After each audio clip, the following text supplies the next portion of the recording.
저희도 지금 여기 저희 업무를 하고 있는 이 상가를 임차를 해서 보증금 넣고 뭐 매달 월세 내면서 사무실을 운영을 하고 있는데, 그래서 좀 관심이 가는 사건이 있어서 소개를 해드리려고 합니다. 어떤 사건인가요? 네. 임차인 A, 뭐 우리 같은 임차인들이죠. 임차인 A하고 임차인 B, 임대인 B가 있습니다. 건물주죠. 보증금 4,200만 원, 월 차임 420만 원으로 하는 임대차 기간을 2020년도 11월 1일부터 2021년도 10월 30일까지로 하는 그 기간으로 해서 임대차 계약을 체결했습니다. 1년이네요, 1년. 1년. 네. 근데 이제 임대차 기간이 만료되기 한 3개월 전에 건물주가 이제 임차인한테 기간 만료돼도 나는 갱신하지 않을 거니까 만료일까지 임대차 목적물에 대해서 원상 회복하고 나가라 라고 이렇게 얘기를 한 거죠. 네. 어쨌든 간에 이제 그 임차인이 알겠다고 나 나가겠다. 그러면 이제 보증금이나 내놔라 이렇게 준 거죠. 네네. 근데 임대인이 보증금을 줄 수 없는 상황이 됐나 봐요. 결국엔 임대차 종료 원인으로 해서 임대차 보증금 반환을 하는 소송을 제기했습니다. 임차인 A는 임대인이 보증금을 반환하지 않았기 때문에 자신도 부동산을 인도하지 않고 계속 차임 내면서 장사를 계속 했어요. 네. 그러면서 소송을 제기를 했죠. 그러니까 B가 A에게 반소, 이 소송에 대한 반대소를 제기를 하면서 A하고 B하고 처음에 420만 원으로 약정을 했는데 지금은 임료가 엄청 비싸져가지고 그리고 그 거리가 좀 핫플레이스 있다나 봐요. 그래서 통상의 420만 원으로 약정할 게 아니라 사실은 더 비싼 임료로 약정을 해서 내가 지금 받을 수 있었다 원래. 그러니까 이 차이만큼은 네가 부당이득이니까 나한테 돈을 줘야 된다. 네. 라는 식으로 주장을 하게 된 것이죠. 아마 제 생각에는 갑자기 핫플레이스가 됐고 그 임차인이 하고 있는 그 장사가 잘 됐고 본인이 그걸 하고 싶은데 본인이 대출 받아가지고 이 건물을 사서 반환해야 될 그 현금이 없었던 게 아닐까라는 그럴 수도 있죠. 그런 추측이.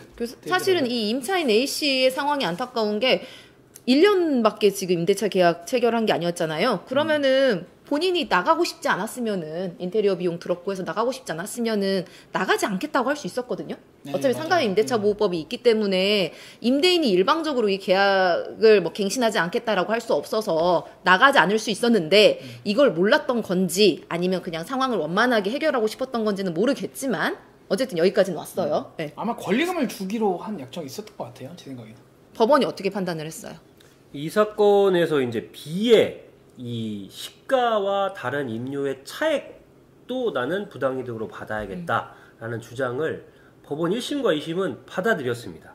그러니까 해당 기간 동안의 시가에 따른 차임이 약정 차임, 그러니까 계약서상 기재된 약정된 차임과 시세가 변경이 돼서 현재 통용되는 시가로서의 차임이 아마 차이가 뭐 굉장히 컸겠죠. 네. 그 차이가 워낙 크니까 현격한 차이가 있으니까 이 해당 기간 동안에는 시가에 대한 차임을 적용해서 산정하는 것이 타당하다라고 해서 B의 손을 들어줬습니다. 네. 그런데 대법원은 이제 달리 판단을 했는데요.